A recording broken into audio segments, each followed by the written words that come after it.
फक्त 1 वाटी पोहे आणि 1 वाटी रवा वापरून आपण एकदम खमंग पौष्टिक असा नाश्ता बनवणार आहोत। त्यामध्ये आपण भरपूर भाज्यासुद्धा टाकणार आहोत।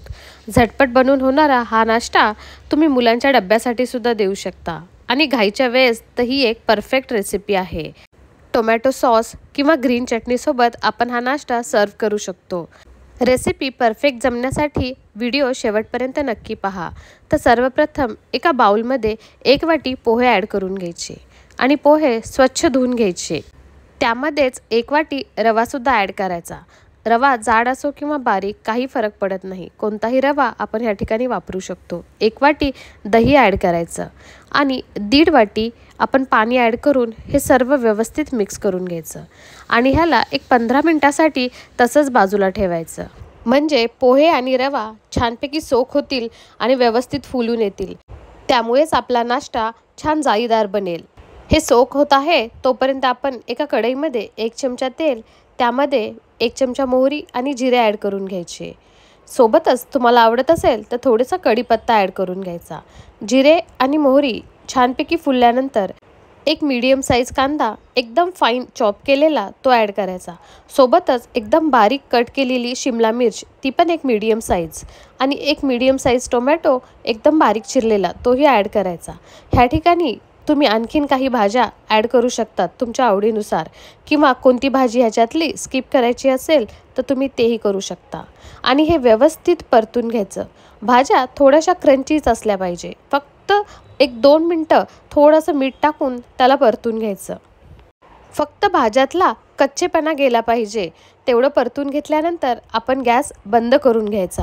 15 मिनटं झालेले आहेत आणि आपली सामग्रीसुद्धा छानपैकी फुलून आलेली आहे। हे सर्व आपण एका मोठ्या मिक्सी जारमध्ये काढून घ्यायचं।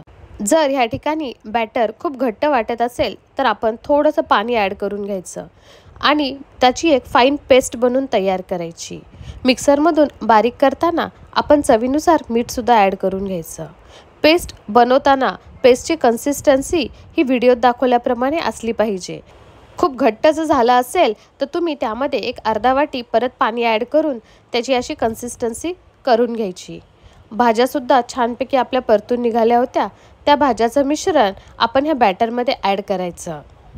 ह्या नाश्त्यामध्ये आपण भरपूर साऱ्या भाज्यासुद्धा ॲड करणार आहेत, त्यामुळे फायबरसुद्धा आपल्या शरीरामध्ये भरपूर प्रमाणामध्ये जातील। हा खमंग आणि पौष्टिक नाश्ता बनवायला फक्त 15 मिनटं लागणार आहेत। सोबतच एकदम बारीक चिरलेली फ्रेश कोथिंबीरसुद्धा ॲड करायची, म्हणजे आणखीन छान खमंग असा फ्लेवर येतो आणि हे सर्व मिश्रण व्यवस्थित मिक्स करून घ्यायचं। चवीनुसार मीठ ह्या ठिकाणी एकदा ॲडजस्ट करून घ्यायचं आणि अर्धा चमचा इनो ॲड करायचा। त्यावर थोडंसं पाणी ॲड करून तो इनो ह्या पूर्ण बॅटरमध्ये व्यवस्थित मिक्स करायचा। इनोच्या ठिकाणी आपण खायचा घरचा सोडासुद्धा वापरू शकतो। मी ह्या ठिकाणी कास्ट आयर्नचा पॅन यूज केला होता। तुम्ही ह्या ठिकाणी नॉनस्टिक किंवा तुमच्याकडे जे काही पॅन असेल तो यूज करू शकता। फक्त अर्धा चमचा तेल टाकून पॅन छानपैकी गरम झाल्यानंतर 2 पळी बॅटर ॲड करून घेतलं आणि मीडियम गॅसवर त्याला छानपैकी वाफवून घेतलं। तुम्हाला ज्या साईजचे हे व्हेजिटेबल उत्तप्पम बनवायचे असतील त्यानुसार तुम्ही बॅटर थोडंसं कमी जास्त करू शकता। व्हिडिओमध्ये तुम्ही बघू शकता की खूप छान असा जाळीदार आपला नाश्ता बनवून तयार आहे। वरच्या साईडला थोडंसं तेल ॲड करायचं किंवा तूप ॲड केलं तरीही चालतं आणि एका साईडनी छानपैकी खरपूस भाजून निघाल्यानंतर त्याला दुसऱ्या साईडनी सुद्धा आपण तसंच भाजून घ्यायचं। लहान मुलांना देण्यासाठी म्हणून मी ह्यामध्ये मिरचीचा बिलकुलही वापर केलेला नव्हता। मोठ्यांना देण्यासाठी आपण ह्या उत्तप्पमवर वरच्या साईडनी हिरवी मिरची ॲड करू शकतो।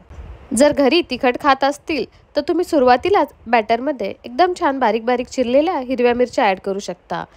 हा नाश्ता तुम्ही टोमॅटो सॉस किंवा आपली जी पुदिन्याची हिरवी चटणी असते त्यासोबत सर्व करू शकता। मुलांना डब्यांना देण्यासाठी तर ही एक झटपट रेसिपी आहे। घरी असलेल्या एकदम सिंपल सामानातून पोहा आणि रवा पासून आपण छान असे व्हेजिटेबल उत्तप्पम बनवलेले आहेत। तुम्हाला हा सॉफ्ट जाळीदार पौष्टिक नाश्ता कसा वाटला मला नक्की कमेंट करून कळवा। माझ्या चॅनलवर नवीन असाल तर सबस्क्राईब करायला विसरू नका। थँक्यू। एन्जॉय।